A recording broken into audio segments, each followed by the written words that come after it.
네, 지금부터는 기동민 더불어민주당 의원과 함께 여야 정치 현안 골고루 짚어보겠습니다. 기동민 의원님 어서 오세요. 네, 안녕하세요. 잘 더불어민주당 지내셨습니까? 기동민입니다. 반갑습니다. 네, 오랜만이네요. 예. 조금 전에 낸시 펠로시 네. 의장 방한 이야기를 좀 나눴는데요. 예. 오늘 윤석열 대통령하고 전화 통화를 했습니다. 일부에서는 직접 만났어야 한다. 그리고 공항 의전에 문제가 있었다. 뭐 예. 이런 이야기들도 나오는데 의원님 어떻게 보세요?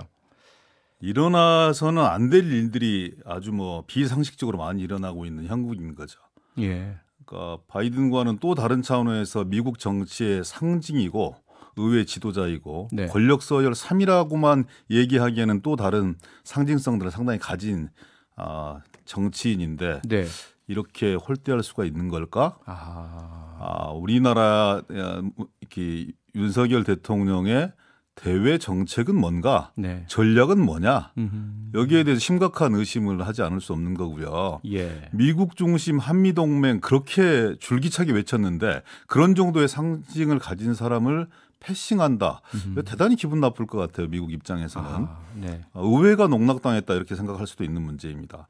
그러면 과연 이것이 중국을 의식한 조처냐? 네. 또 그건 아니라고 했어요. 차라리 그런 전략 속에서 의도적인 어떤 무시는 아니지만 네. 그런 약간의 이 경중을 따졌다면 모르겠는데 그것도 아닌 것 같고 또 대통령 휴가 중이라서 불가피했다 그러시는데 어제는 또 김건희 여사하고 연극도 보시고 네. 종잡을 수가 없는 거다. 국민이나 상대방 국가에서 납득할 수 있는 이런 네. 전략들을 가지고 충실하게 임해야 되는데 전혀 그렇지 못하다. 대통령의 문제 플러스 참모진들의 문제다. 이런 정도면 엄청난 외교 참사거든요. 네. 외교안보 수석 외교부 장관이 책임져야 되는 문제입니다. 어떻게 대통령을 이렇게 모십니까? 네. 좀 차분하게 얘기하려고 했는데 목소리를 높이지 않을 수 없는 게 예. 그토록 존중했던 한미동맹의 이 균열이 갈 수도 있는 그런 네. 대형 참사다 저는 이렇게 생각합니다. 그러면서도 중국과의 관계에서 국익을 챙기는 것도 아닌 것 같고. 그러니까 그런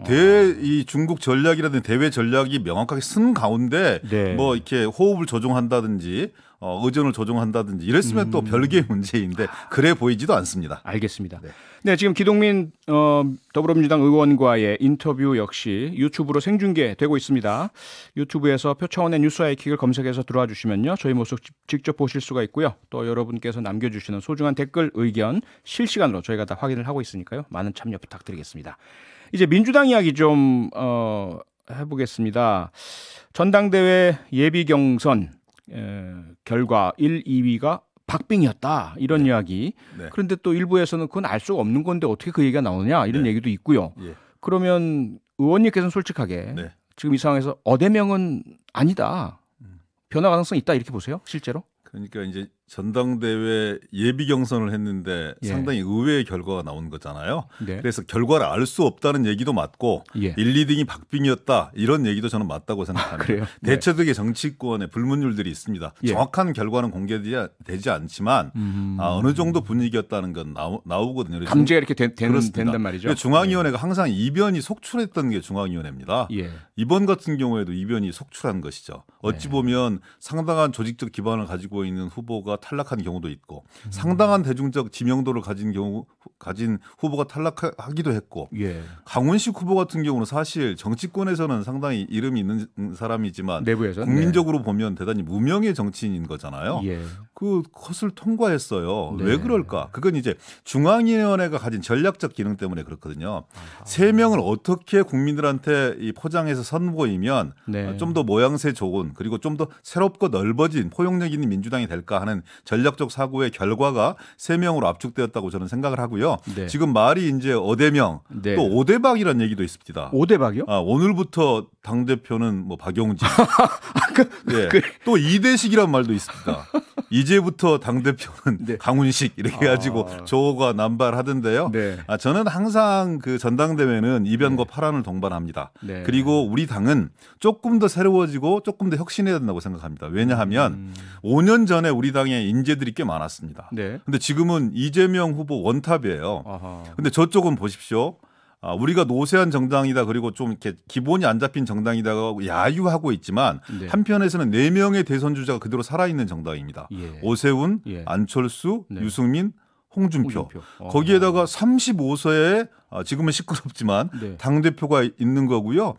한동훈 40대 초반에 네. 40대 초반에 여성 초선 의원이 경기도지사 후보가 되는 게 아무렇지도 않은 정당 분위기입니다. 아, 예. 그런 면에서는 되게 혁신하고 진보하고 있는 거죠. 근데 우리는 아직 그러지 못하고 있거든요. 예. 그러니까 170명이라는 의원들이 있지만 세대 교체에 성공했느냐, 새로운 세대와 세력을 육성했느냐, 네. 발굴했느냐, 여기에 대해서는 국민들께서 퀘스천 마크를 주시는 거잖아요. 예. 그래서 전당대회를 통해서 제2의 이재명, 제3의 이재명을 발굴해야 된다. 이런 당원들 속에 마음들이 있다고 저는 생각하고요. 네. 그런 것이 전당대회를 당원들과 국민들, 지지자들의 어떤 관심을 고조시키는 네. 기폭제로 작용할 수 있을 것이다. 저는 이렇게 생각합니다. 예, 그렇게 하려면 예비 경선에서야 박빙이었다고 하더라도 실제 본선 가면 또 달라질 수가 있고 이 상황에서 박용진, 강훈식 두 사람의 단일화 정도는 이루어져야 뭔가 정말 이재명 네. 후보랑 정말 그 박빙의 승부가 가능하지 않을까, 네. 변화의 가능성도 보이지 않을까. 네. 그런데 두 분 지금 상황을 보면 물 건너간 것 같은데 어떻게 보세요?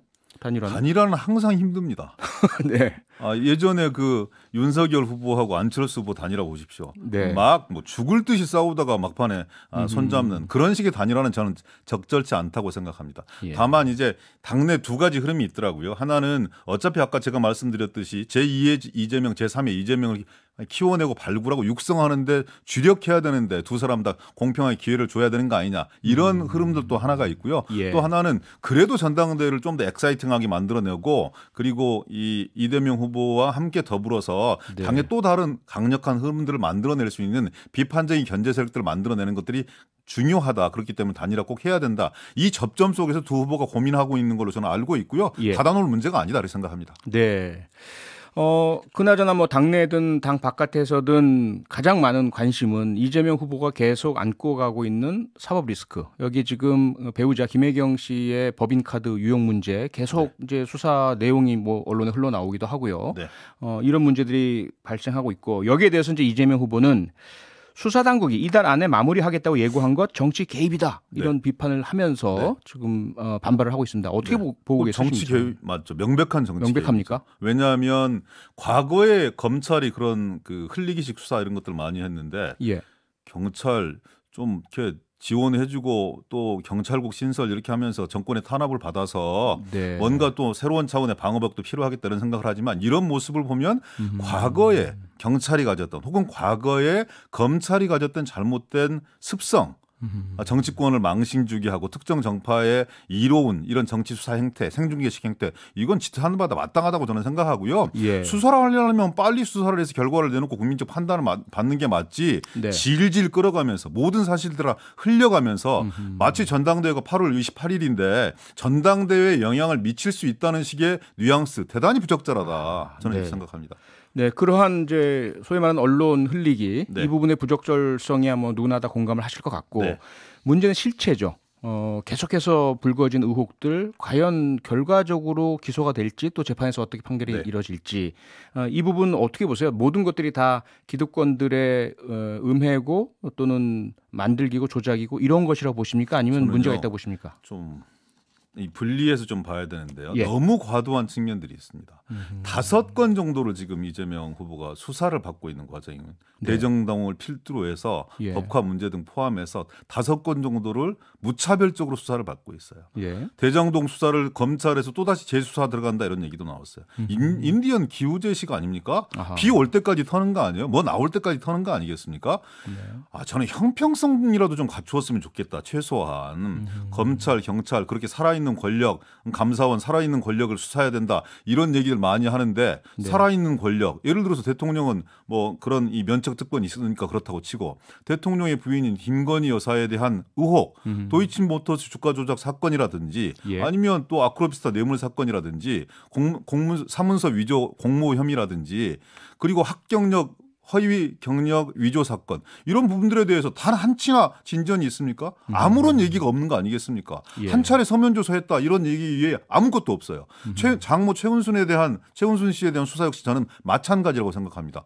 너무 편파적이다. 공정하고 원칙적이고 상식적이지도 않다. 네. 적어도 그런 살아있는 권력에 대해서도 같이 수사를 한다면 납득은 아니지만 견뎌보겠는데 이건 해도 너무한 거 아니겠습니까? 그렇기 때문에 저는 국민적 신뢰를 받지 못하는 것이다. 물론 이후에 이 진행 과정들을 보면서 대응해야겠습니다만 이런 편파적이고 일방적인 이 정치 수사 용납할 수 없는 거 아니겠습니까? 네. 혹시 뭐 경찰이나 검찰이 네. 뭐 공개적으로 그런 얘기를 하진 않겠지만 지난 대선에서 이 사안 양쪽 의혹 다 제기가 됐는데 네. 국민들께서 이쪽을 선택하신 거는 수사를 반대쪽 하라는 그런 결과가 아니겠느냐 이런 식으로 얘기한다면 뭐라고 하시겠어요? 그거야말로 정말 그 이 공권력이 사유화되는 겁니다. 아하. 이 감사원장이 그래서 문제가 되는 거예요. 예. 감사원이나 경찰이나 검찰이 정권의 코드를 맞추는 기관들이 아닙니다. 공권력을 가진 집단들은요. 그리고 헌법에 독립이 보장된 집단들은 국민을 위해서 봉사해야 되고 국민께 충성하는 집단이 돼야 되는 거예요. 왜? 특정 정치인들에게 특정 정파에게 유리한 그런 표적 감사, 표적 수사 이런 것들을 남발하고 있으니까 적어도 공평성을 갖춰야 된다. 그런 면에서 지금 진행되고 있는 수사 낙제점이다. 실체적 진실 분명히 밝혀야 되는 것이지만 공평하게 해야 된다. 네. 너무나 편파적이다. 이런 말씀 드리지 않을 수 없습니다. 예. 당일론 말씀하셨어요. 공정해야 한다. 형평을 갖춰야 한다. 네. 현실론을 한번 이야기해 보면 네. 그건 당일론이 안 지켜진다면 그래도 결과적으로 만약에 이렇게 가서 기소가 이루어지고 그중에 한 가지라도 유죄 판결 내려지는 상황이 된다면 그런데 이재명 후보가 당대표가 된다. 네. 그러면 민주당 전체가 그 사법 리스크를 안고서 그 대가를 치르게 되는 문제는 생기지 않겠습니까? 네. 아니 그 사법 리스크라고 하는 게 예. 대선 때는 없었습니까? 존재해왔던 거예요. 네. 그것은 자신이 잘못한 것이 있든 없든 프레임이든지 간에 예. 검찰에 의해서 아니면 사정기관에서 집요하게 문제 제기가 되었던 부분들이고 네. 이재명 후보와 당시의 민주당 당원들은 아니라고 선언하면서 싸웠던 거 아니겠습니까? 네. 그 진실은 변하지 않는 것이다. 저는 그래서 그런 사법 리스크라는 얘기는 적절하지 않다. 다만 감당해야 될 부분들은 서로가 있는 것이죠. 당 대표로서 감당해야 될 부분들도 있는 것인데 예. 민주당이 하는 리스크 플러스 저는 이것은 곧바로 윤석열 정권에 는 리스크로 비화될 수밖에 없을 것이라고 생각해요. 만약에 네. 그런 일방적이고 편향적인 기소가 이루어지고 편파적인 재판들이 이루어진다고 했을 때 예. 국민들은 뭐라고 하겠습니까? 그러면 상대방은 떳떳한 거냐? 그리고 지금 뭐 대통령 관저